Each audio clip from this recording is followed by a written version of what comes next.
Chapter 9 Cleaning Ladies. A chapter about whooping cough. Samantha Chen was nervous. This was going to be her first time coming to a new playgroup.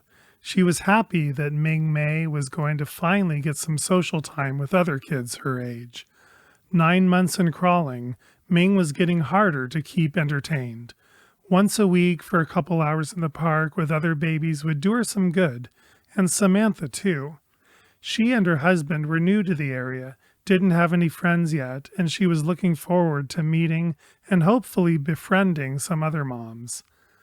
Ming's little cough brought her out of her reverie. Thankfully, it was still very mild, not like her husband's cough. What is going on with him? Has he started smoking again behind my back? No. You can't hide smoke breath. He's been hacking and hacking at night for weeks now, with 30 to 60-second fits of nonstop coughing, but surprisingly doesn't even feel sick much of the day. And of course, he's not going to go to the doctor unless he's actually dying. Ming isn't sick like him, though. She's probably just teething. Some moms are good at denial. Wow, so glad we went, Samantha reminisced that evening, and Ming barely coughed at all. Those moms were so nice and welcoming, and I'm so glad I got a pediatrician recommendation from them, a solo doctor, not part of a large group, which Samantha liked. I'll call for a 9-month checkup. I don't think she's due for more vaccines. She had all those at the last few checkups, and her old doctor said no more shots until 1. Even though her brother had recently tried to warn her about vaccines, what did he know? He doesn't even have kids yet. Hello, Mrs. Chen. I'm Dr. Peter Tommaso. You can call me Dr. Peter, though. Welcome to my office. I understand you just moved. Peter chatted with this new patient's mom for a bit more, then did the exam. Little Ming Mei, what a pretty name, looked great. The mom said something about her having a cough, but he didn't even see any signs of illness. Everything looks healthy to me. She's growing well. I see you did all the vaccines early on. I want to let you know that I do like to do vaccines a little more slowly than most doctors. There's nothing due today. But next time you have the option of... He was interrupted by a choking cough suddenly erupting out of little Ming.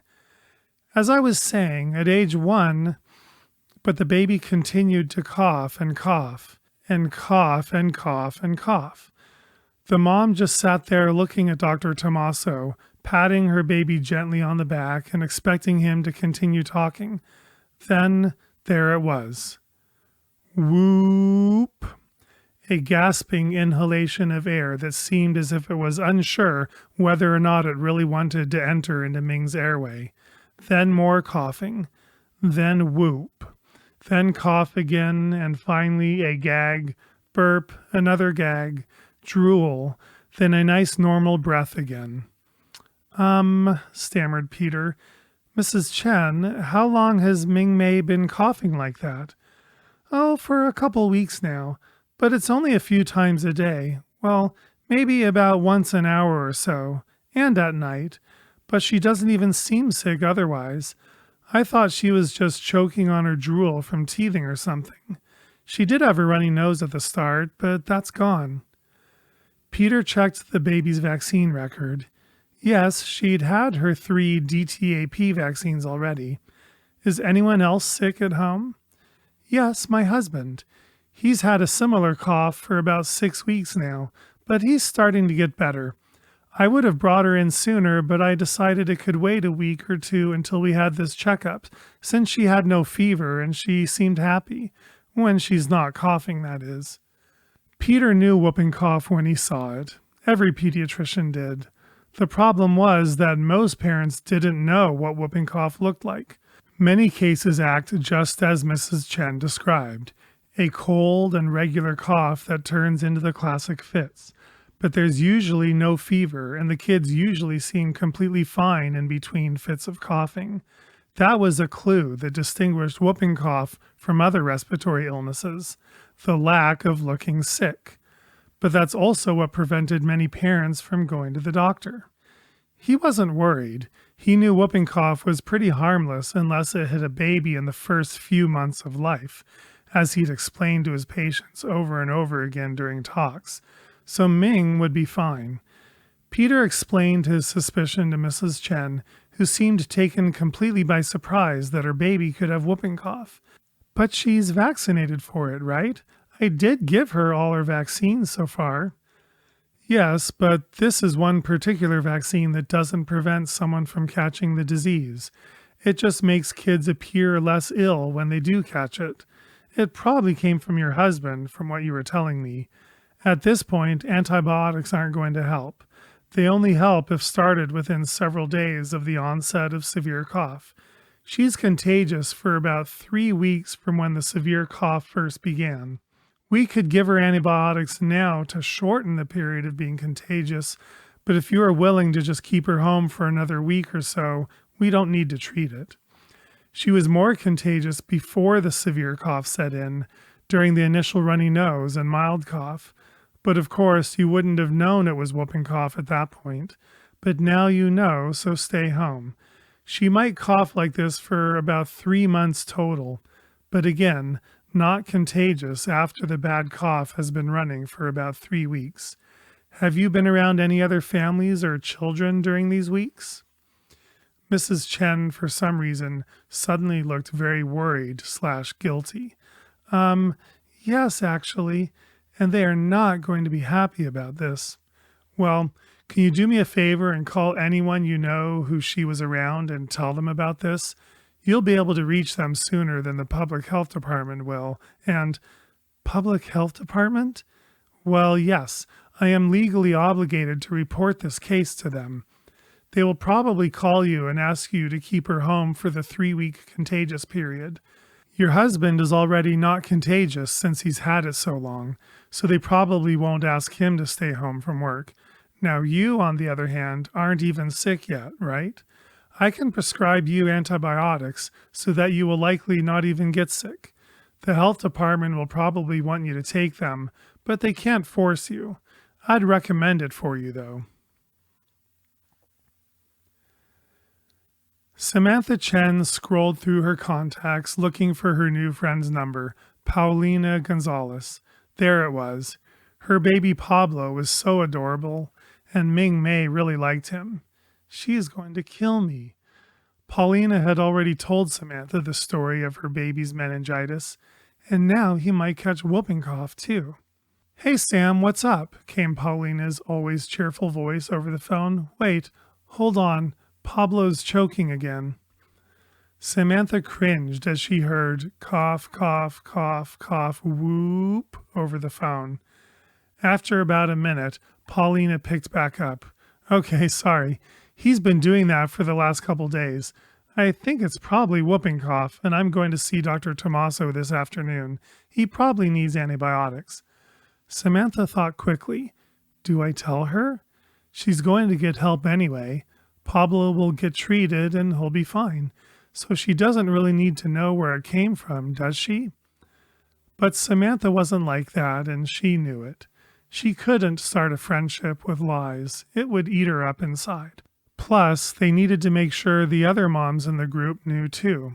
But wait, we've all been meeting the last few weeks, and Ming has barely even coughed while there. Maybe they'll all blame it on little Pablo. But no. That would be even worse. Samantha's Chinese upbringing just wouldn't allow it. She wasn't capable of such dishonor. Plus, the public health department might be calling the whole group anyway, and Pauline is smart enough to piece it together. Maybe. Paulina, there's something I need to tell you. So, whooping cough, huh? Darla Johnson wasn't surprised. Well, she was surprised that Mrs. Chen had the guts to call her up and tell her. She didn't think she herself would be capable of such honesty. Baby Sage was vaccinated against it, although she, of course, regrets doing that now. At least she'd have a milder case if she did catch it, probably. But she wasn't surprised to hear that Pablo had it. She'd heard him coughing at that last play date and was thinking about saying something. Little Ming Mei never seemed that sick. I know. Dr. Tommaso told me that's how it usually is, and why it often goes undiagnosed for so long. Ming barely coughed at playgroup, but she was contagious, and the fits got pretty bad at night. I should have known. It's so obvious. Now, anyway. Don't sweat it, girl. I'll check with Dr. Tommaso to see if Sage should be treated preemptively, but she's not even sick yet, so maybe her vaccine worked after all. But have you called Sherry yet? Her 2-year-old is vaccinated, I think, but she has that brand new baby. That could not be good. Yes, I'm calling her next. I don't think she goes to Dr. Tommaso, but I'll make sure she sees her pediatrician tomorrow so they can decide whether or not to start preventative antibiotics. Dr. Tommaso told me he thought the little baby definitely should when I told him about everyone I'd exposed. Listen, Samantha, don't feel bad about this. Whooping cough is everywhere. In fact, I've done a lot of reading about infectious diseases lately and about vaccines. There are some things I think you should know. You've probably done all the shots so far, I think you said, right? Right, for all the good that this one did Ming. Well, let's get together when the kids are done coughing. I really think you'll want to do some more reading before you move on to the next vaccinations. My brother Terry has called me twice and tried to warn me not to vaccinate, but I thought he was crazy. But yes, I am open to hearing more about what you think. Oh, there's one more thing, Darla. The public health department might be calling you. Dr. Tommaso said he had to report it to them. They'll be calling me first, and they'll want the names of everyone we'd been around so they can try to contain this as best they can. Well, that's just lovely. Darla looked around at her kitchen, then into the living room, rooms that fed and entertained 4 young kids now. Well, 5 kids if you counted her husband. And one tired mommy who decided long ago that being a mommy was more important than keeping the house clean.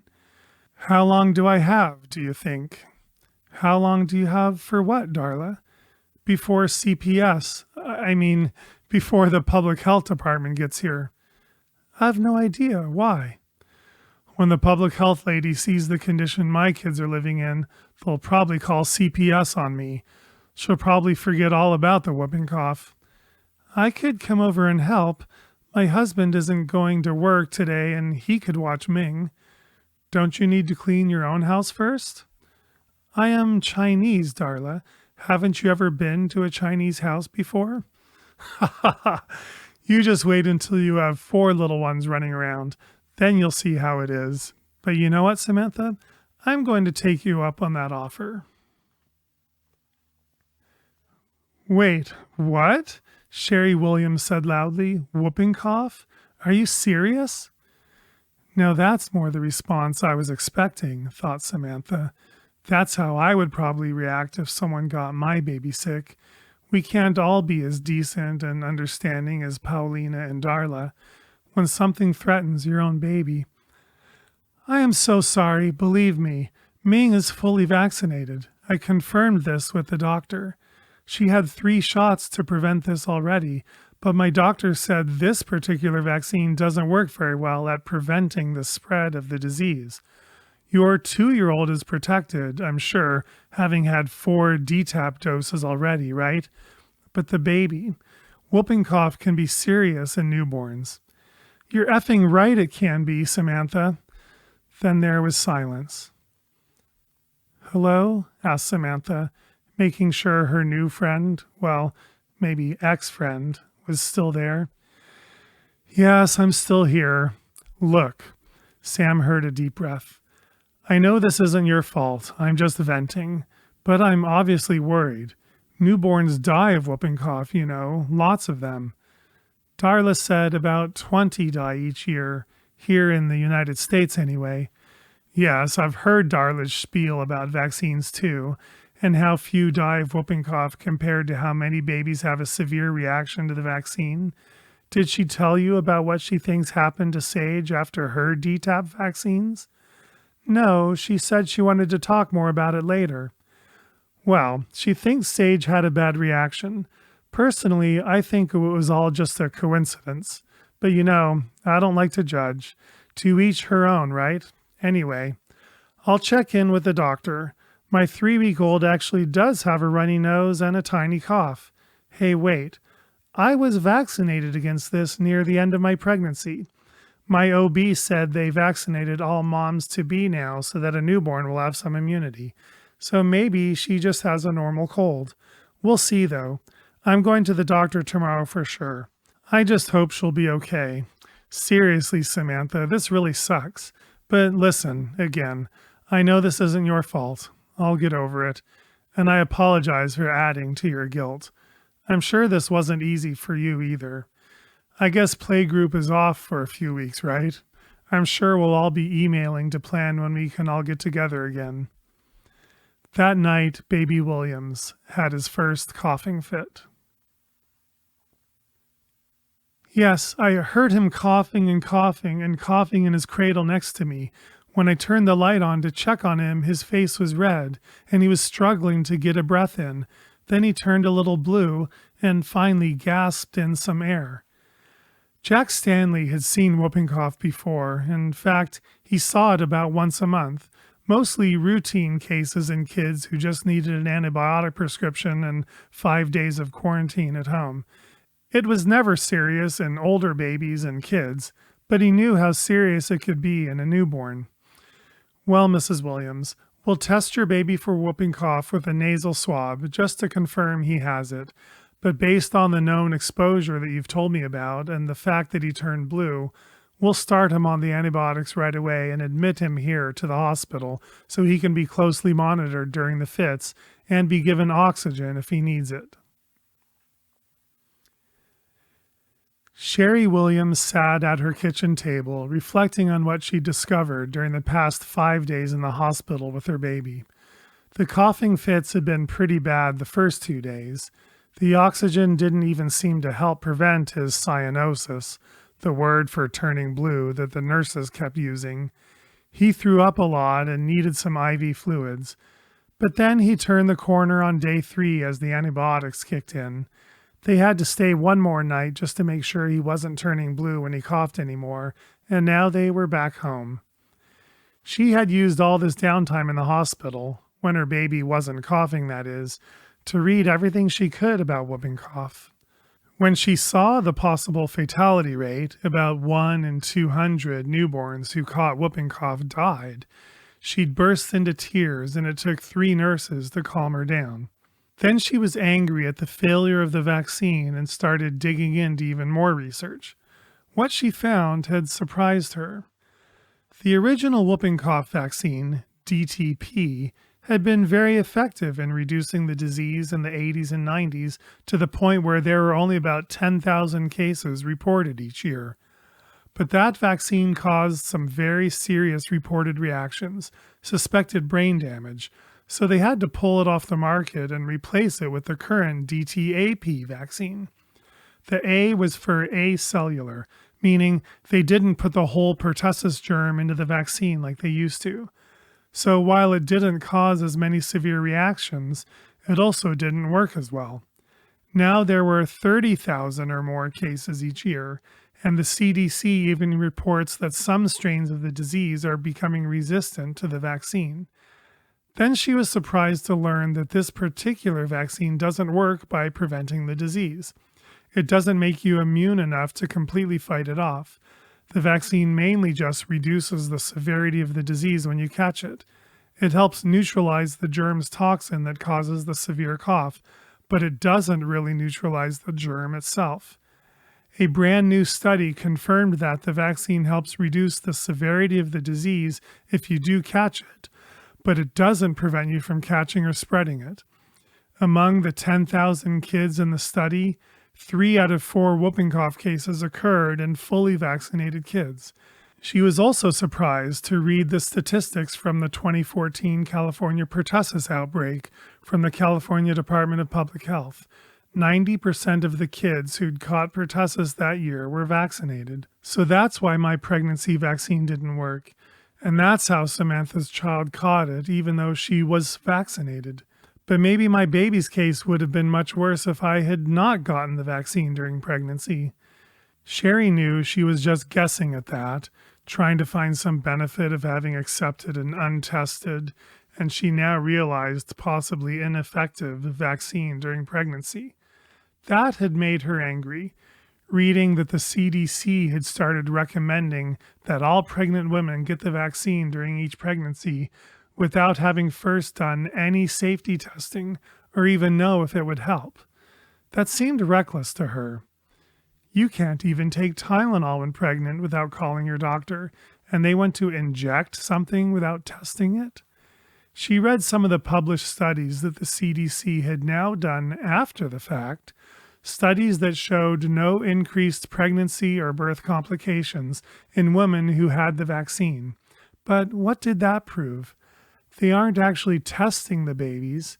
And how would you even test the young baby to know if the vaccine and its chemicals had caused any harm? Then there were a couple studies that showed that newborns showed some pertussis antibodies in their bloodstream if the mom got the vaccine during the pregnancy, but they didn't yet know if those antibodies were effective. Well, they're not, as far as I'm concerned. But given what was happening to her own baby, she could understand why everyone was so worried about pertussis in newborns. But she found one more thing ironic. In recent years, virtually all of the 20 annual fatalities from whooping cough occurred in babies 3 months and younger.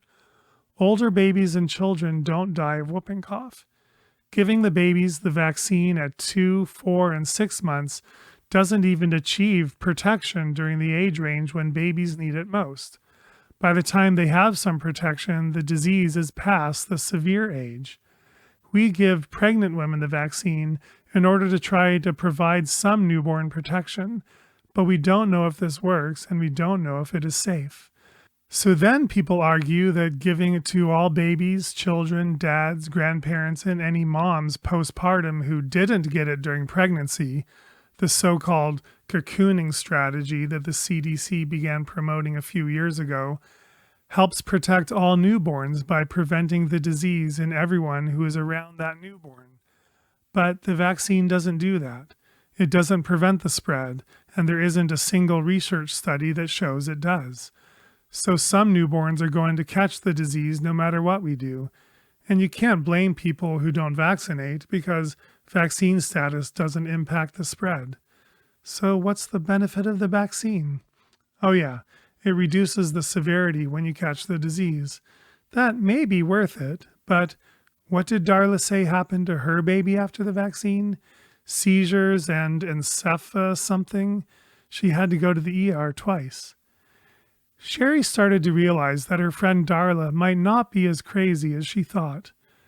Maybe there is more I should learn about vaccines and how well they work or don't work, and side effects.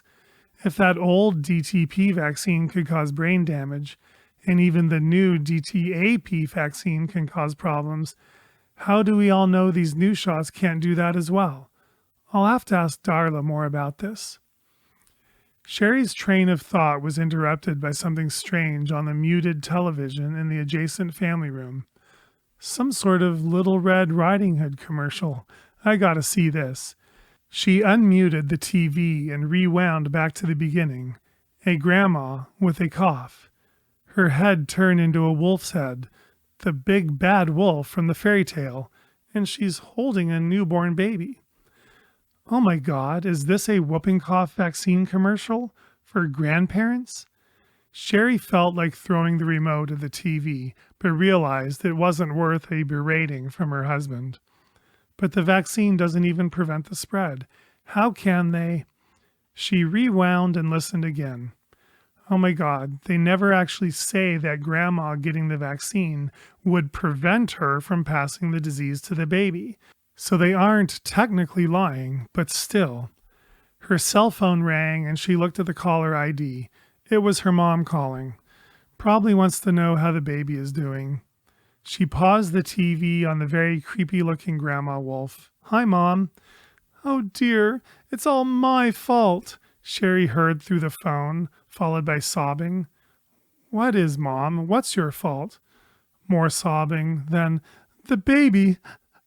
I didn't get that vaccine, and I came to visit, and I have this little tiny cough now. I must have given it to. She trailed off in a burst of tears. The throw was perfect, hit the wolf right on the nose, and it was well worth it. Resources for studies discussed in this chapter and for the TV commercial are available at johnphilipryan.com under Chapter 9 as well as Chapter 2.